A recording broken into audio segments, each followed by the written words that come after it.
So, have you seen the new Top Gun? I have not. After all this talk of the first one and how it impacted your life? Yeah, I'm a huge fan of the original. It came at a time, I was a young man when it came out, maybe 15, 16. And it made me want to get a Ninja. It made me want to ride really fast and race jets and do all that kind of stuff. It was like the perfect time, the perfect age for the perfect movie. But I just haven't had a chance to go out and see the new one. Every single person I know who's seen it says absolutely fantastic. I was a little bit cringe when I heard they were redoing it because they've redone poorly so many movies I loved, like the Footloose redo, all that kind of stuff. Horrible.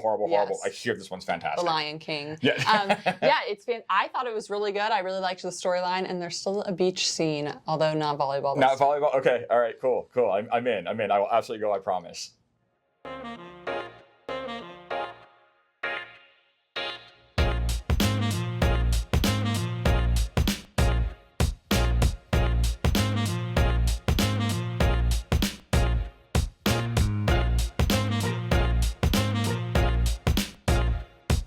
Today we're talking about IWC and the tie with Top Gun and some history behind it. And we wanted to give a little history because it's hard to figure out how exactly like Top Gun and IWC came to be.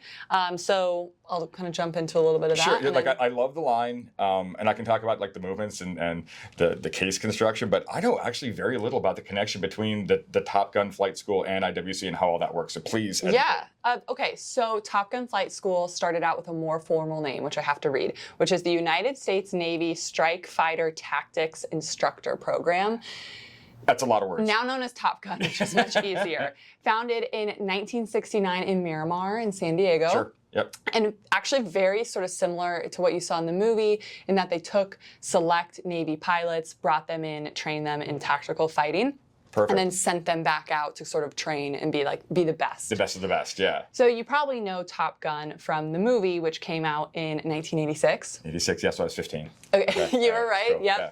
And that really brought Top Gun in the school to like pop culture fame phenomenon. I mean, you were saying what a big deal that movie is. Huge. My fiance still quotes that movie today. So it was a big deal. So then 1996 is important. That's when they took the school from Miramar in San Diego and merged it into Nevada. Okay. Because a lot of people know it as San Diego, especially that's where the movie was from. They actually did a specific model called Miramar. It kind of had more of a sandy dial to it. It was kind of before these sand ceramics came out, but they actually did a Miramar model, and everyone was like, "No, they're not in Miramar anymore." It's all like political with it. So you know IWC, a lot of pilots' history. Their first watch was a pilot's watch. Yep. So about 15 years ago, IWC decided to partner with the Top Gun school. So what this means is every graduating class, I don't know how many get an IWC, but IWC gifts them some watches. That's awesome. Yeah, Will, our resident IWC expert, told me that. And then they do some other partnership things with the school. So beginning about 13 years ago, IWC released their first Top Gun edition watch, which was a double chronograph. Yes, which we actually have an example of here. This is not the original. This is the newest version in Serichrome. But when you're talking doppelchrono, it's actually a split chronograph or a Rattrapant, which, not to get too into it, it allows you to time the interval between two events. So really interesting watch and a really important one for pilots. For pilots. It's actually one that would work in that aspect. Exactly. So then since IWC made that partnership, they have come out with limited edition and special edition watches that bear the Top Gun name. Now, most of them will have some sort of Top Gun logo on the back. I should note that that's the Top Gun logo from the movie. It's not the Top Gun logo from the school. Again, so there's something I didn't know. That's great. So there's some history reference, and there's also some pop culture reference here. Perfect. But you combine them both, and you get sort of a great piece out of it. So we have 3 examples here. There's been quite a few over the years.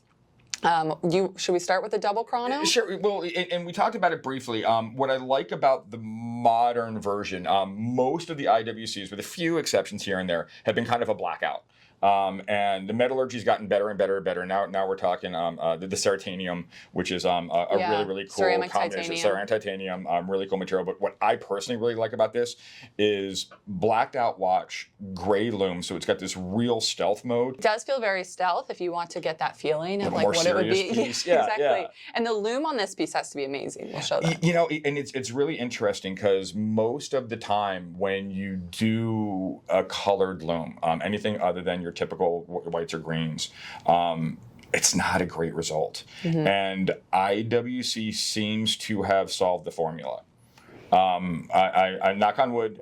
It seems to last a little longer. It's definitely brighter than any of the other colored looms I've seen. So I've kind of been waiting for somebody to get it right, and I think they've done it. So. You think they did it? Also, too, I thought the strap was interesting, and on the back, this sort of texture. I'm going to imagine this is to lift the strap off the wrist and help keep you cool. Yeah, it's a nice detail. Especially out here in Scottsdale, we really appreciate little details like that because the strap's going to run really hot, and you get a little bit more airflow underneath the strap. Totally, you see that Top Gun logo on the back. Yeah. Okay, so let's talk about then the World Time. This was also a Top Gun edition.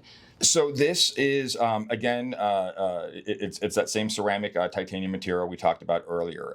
It's a World Time, but it's done in a really specific and very, very interesting way where you land somewhere, you literally push down on this bezel and put your area at 12 o'clock and the watch is set to your time. So it's almost instantaneous how this works, and you also have a GMT time in the middle there. Yeah, you see that flipping but as you move it. It's super easy to use. It was actually, God, I wish I remembered the guy's name. The guy patented this, and IWC bought it, but he kind of also sold it, believe it or not, to Oris.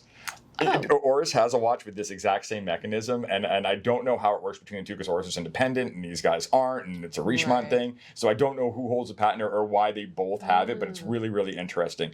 But it is one of the easiest to use World Time complications I've ever seen. All you have to do is spin the dial. Yeah, and even they call it a time zoner because World Time is actually a misnomer. Typically speaking, if it's going to be a World Time, it's going to tell you all 24 time zones simultaneously. This one does not do that. It's more of a GMT-ish type function, but it's like none other.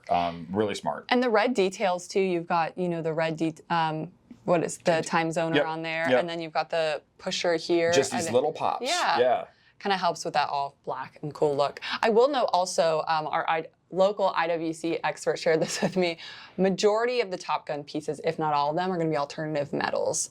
So you never see them in just a steel. It's going to be like That's a ceratanium. Probably true. Usually when you get into steel, they change the name and you're into more of a Spitfire. Kind of a thing. It's a little lighter affair. It might be the exact same watch internally, but the colorway is going to be different. That's interesting, but he's exactly right. How to define them. Yep. Okay, let's talk about the Mojave, and I think this is probably the most hyped IWC we've seen this year. Came out of Watches and Wonders, and I've seen it a lot on Instagram. Well, and they were doing a couple of different colorways. They did a green one, they did a white one, they did a black one. This is like the sand colored one, the Mojave, the desert colored one. And it is in your Top Gun Big Pilot edition. What's really amazing here, and again, I'm not going to get too far into it, but it is IWC's Perpetual calendar. And their Perpetual calendar was invented by a guy named Kurt Klaus. And it is so good, I don't know why anybody else bothers to make one.